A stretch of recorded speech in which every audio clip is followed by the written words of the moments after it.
The other thing that makes this camp a little unique is that we have different people coming in and speak to us about different things, okay? Clint with Smiles and Design came in and talked to you about how important mouth guards are, those sorts of things, right? I mean, that's all the things that we need to do to make sure that we're taking care of our bodies. We're doing everything that we need to make sure that we aren't going to miss games because of concussions or whatever else it may be, okay? We've got Larry and Mary coming in to talk to you guys about recruiting. Some of the myths, some of the things that are going on that you need to be aware of. You know, your grade point, those sorts of things they'll touch on. All those sorts of things that are very important to make sure that you guys, you know, play at the next level. How many of you guys want to play at the next level? Right? Hopefully everyone's dreams come true, okay? But you got to make sure you're ready to do that. You got to make sure you're ready in classes with that and every other area, okay? Not only do you have to do it on the basketball floor, you got to do it on every other thing, school, whatever it else may be, okay? So that's what we're talking about. That's what we're getting going, okay? So I'm going to give it to Larry and Mary right now to talk to you, and they'll introduce themselves to you and everything, okay? Good job so far at camp. I'll wrap it up when they're done talking, okay? How's it going, guys? Good? You guys have a good camp? Well, congratulations on being here. I mean, this is exactly the type of opportunities that you want to take advantage of. A guy, obviously, with Brian's experience and what he's been through with his career and everything, you guys take the time to come on in here and learn a few things. That's what it's all about, to get your game better. And eventually, it looks like a lot of you are looking at moving on to college and playing some ball in college, too. So that's a fantastic goal. There's a lot that you have to do to get there.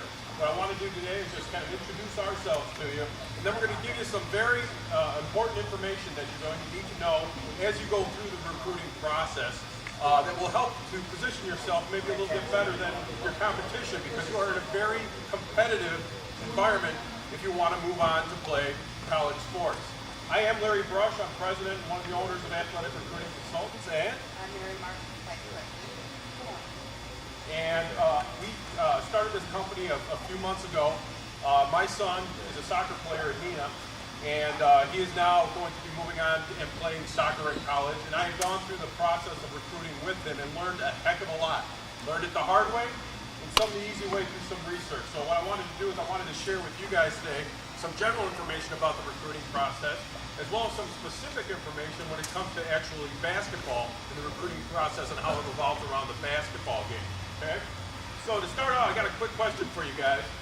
What percentage of high school players move on to play college sports? Any ideas? 5, 2, 1. You guys are pretty realistic. Actually, in basketball, 3.1%, yeah, if you don't mind, 3.1% of high school basketball players will go on to play college basketball. 1 in 32. So you're trying to be a member of a very select crew in order to be able to get there.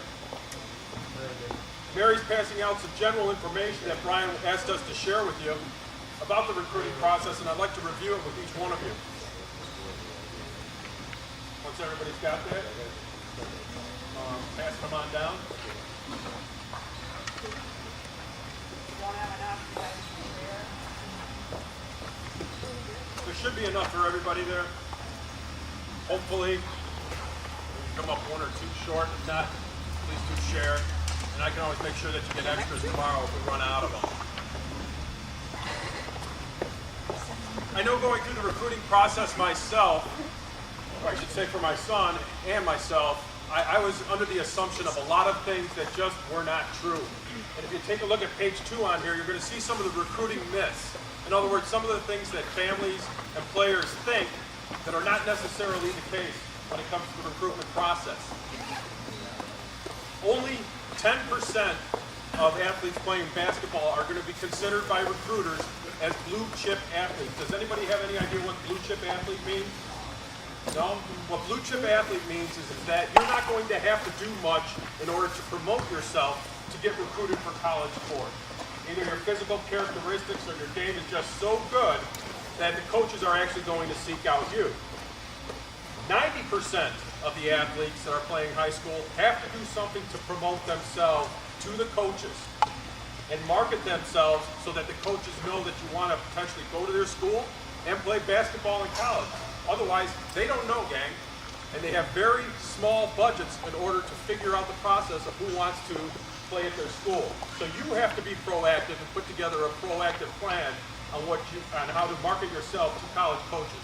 There's only one person that can give you a scholarship, and that's a college coach. You want to take control of that process. Some of the recruiting myths that you'll see here on this page. First one is my high school coach will set me up with college coaching. It's not the case. I mean, on the average, your high school coach will know potentially 4 or 5, maybe a handful of college coaches that they could potentially refer you to. And out of those coaches, you know, it's a very small pool. There's not a lot of them, and you don't know necessarily as to whether or not they're even coaching a school that you want to go to. Something that you do got to be careful of, and that's what Brian was talking about, is that you have to do all the things to find the right college, and that's what it's about. It's not necessarily playing basketball in college. It's getting the best possible education for you and your family based off of what you as a specific individual are looking for in a college.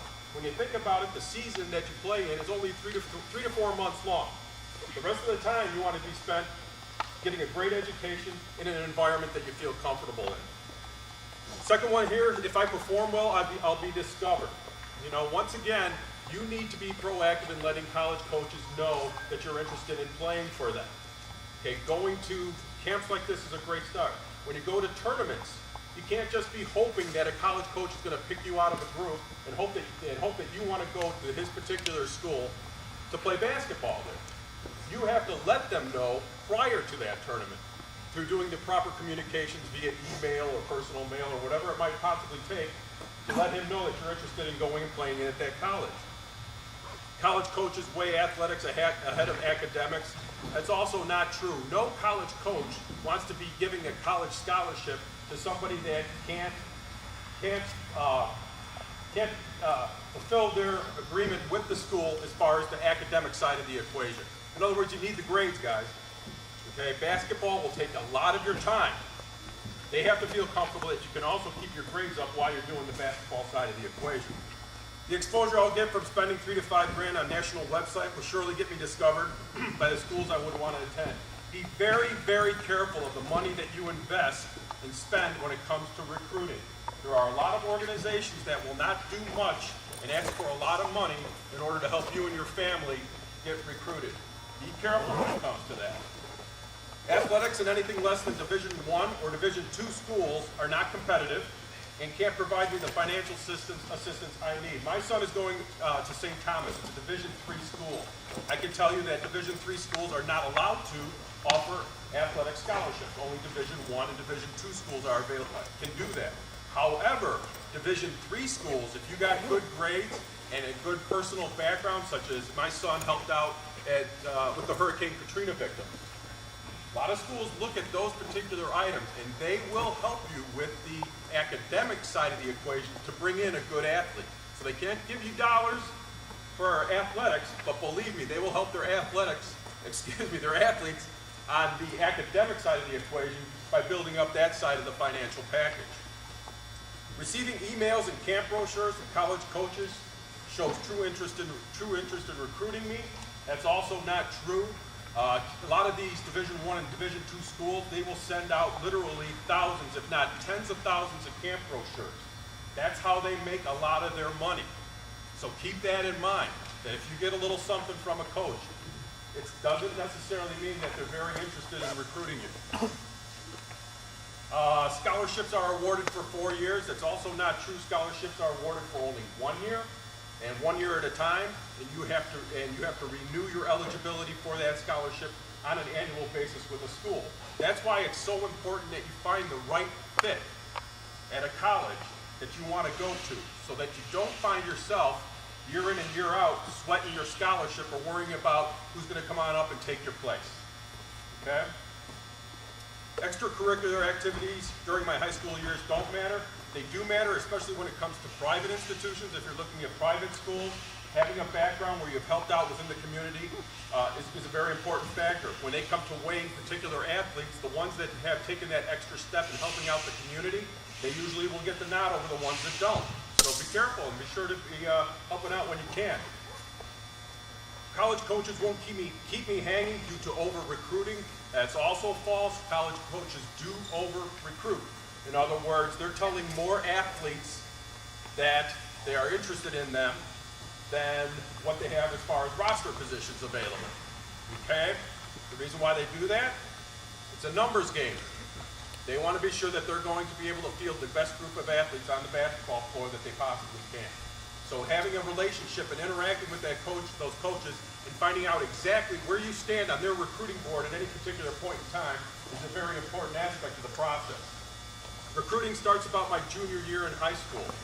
Basketball is the sport that starts it starts the earliest time within your career. 7th and 8th graders, in some cases, are already being offered potential scholarships at school.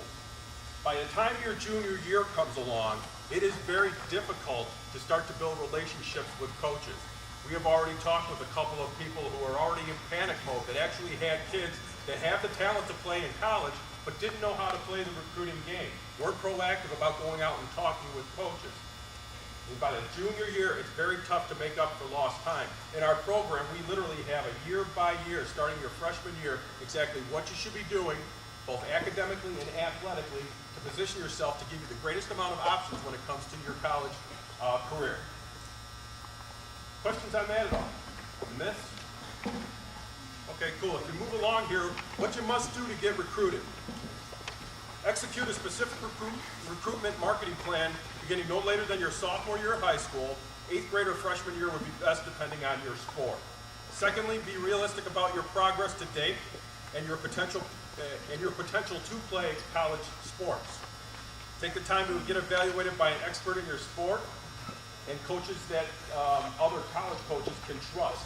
You are going to have to be a part of a referral network. You're going to want to use that high school coach to write your letters. You're going to want to be able to be attending a camp or camps that are at a very high level where you are getting a legitimate feedback on where you are at and where you are progressing and where you might fit in Division III, Division II, or Division I, or maybe not fitting at all, and what areas of your game you need to improve as you go through time. You need to be realistic about your abilities and where you fit in within the college spectrum. Share a highlight and skills video along with your athletic profile online for easy access by coaches. Once again, coaches don't spend their entire time running around and checking out athletes. You need to make it easy for them to do business with you. And that means that you need to have them have easy access to be able to see you on video in terms of a skills video where you are just actually showing how you can handle the ball, how you shoot and those things, as well as highlight reels, which is actual game footage.